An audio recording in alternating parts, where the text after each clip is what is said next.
La primera cátedra académica en el campo de la historia en el mundo se estableció en la Universidad de Berlín en 1810. Woodrow Wilson, el primer y único presidente de los Estados Unidos en tener un doctorado, lo recibió en Historia en la Universidad Johns Hopkins en 1890. La Johns Hopkins, fundada en 1876 en Baltimore, Maryland, fue la primera universidad dedicada a la investigación en Estados Unidos, adoptando el modelo de educación que diseñó Wilhelm von Humboldt para las universidades alemanas, enfocado a la enseñanza y la investigación. La Universidad de Berlín, que fundó Humboldt, sirvió de modelo a la Johns Hopkins. Ludwig Feuerbach, con gran influencia sobre Karl Marx, siendo estudiante de filosofía con Hegel en Berlín, hizo un comentario en 1826 sobre la universidad. Aquí no se trata de beber, de hacer duelos ni de agradables salidas comunales. En ninguna otra universidad se puede encontrar tanta pasión por el trabajo, tanto interés por las cosas que no son mezquinas intrigas estudiantiles, tanta inclinación por las ciencias, tanta calma y tanto silencio. Comparadas con este templo del trabajo, las demás universidades parecen casas públicas. A finales de la primavera de 1914, Ramiro de Maeztu y Luis Olariaga finalizaron en este templo del silencio el curso con Franz Oppenheimer. La Gran Guerra ya amenazaba y Olariaga decide volver a España para finalizar la carrera de Derecho en la Universidad de Oviedo.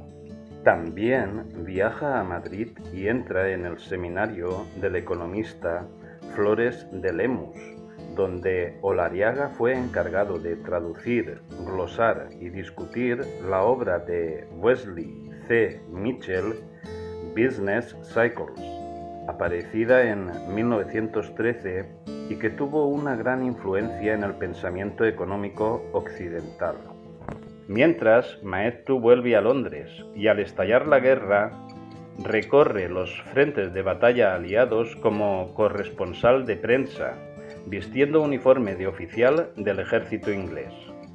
Fruto de esos años de corresponsal, Maeztu publica en 1916 en inglés Liberty, Authority and Function in the Light of the War, germen de su obra La crisis del humanismo, publicada en 1919, donde expone su concepto de la primacía de las cosas, que se refiere a la idea de que existe una realidad objetiva y trascendente independiente de la percepción individual, y que esta realidad debe ser reconocida y respetada. Entre el 29 de octubre y el 29 de noviembre de ese año 1919, se celebró en Washington el primer Congreso Internacional del Trabajo convocado por el gobierno estadounidense de Woodrow Wilson, como parte del Tratado de Versalles, con el objetivo de establecer normas internacionales de trabajo para evitar futuras revoluciones obreras.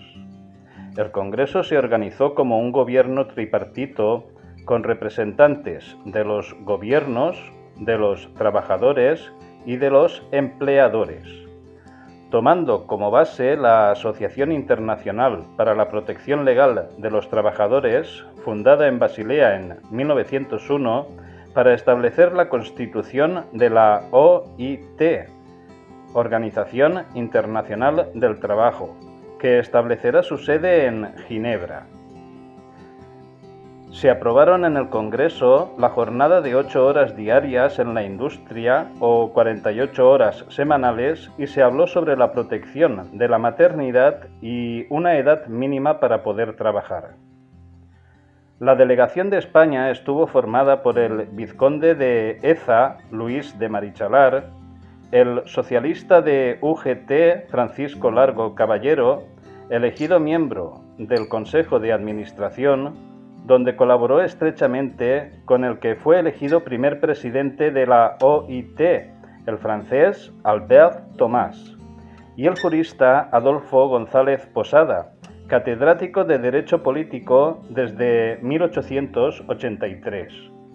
Adolfo Posada realizó su doctorado en la Universidad Central entre 1879 y 1882, donde será influido por el krausismo y entró en contacto con la institución libre de enseñanza, recibiendo la influencia de Gumersindo de Azcárate y haciendo el curso de Derecho Político con Giner de los Ríos.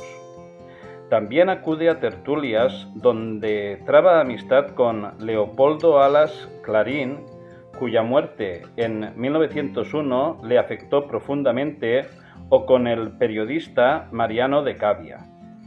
En 1886 viaja por Francia, Holanda, Bélgica e Inglaterra con Giner de los Ríos, Manuel Bartolomé Cosío y el profesor de la Universidad de Oviedo, Adolfo Builla, con el objetivo de conocer métodos pedagógicos en diferentes países. Tras visitar Oxford, Adolfo Posada organizó en la Universidad de Oviedo la extensión universitaria y las clases populares, siguiendo el mensaje de Giner de los Ríos de que al pueblo había que despertarlo a través de la educación.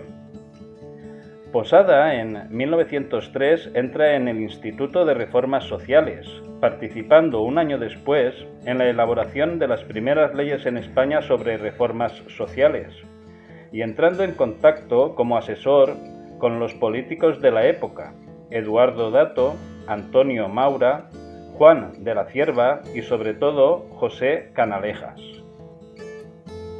Adolfo Posada en 1910 viajó a Argentina, donde dio conferencias en varias universidades de Sudamérica. En 1915 ingresó en la Real Academia de Ciencias Morales y Políticas, donde fue el presidente del tribunal que el día 5 de abril de 1916 calificó con sobresaliente la tesis doctoral en torno al problema agrario, expuesta por Luis Olariaga. En 1917, al jubilarse Gumersindo de Azcárate, se había creado con la dotación vacante una cátedra nueva denominada Política Social y Legislación Comparada del Trabajo, que Olariaga logró. En El Imparcial, Ortega escribía que el nuevo catedrático lleva a su cátedra un espíritu juvenil, una cultura enorme y una saludable orientación.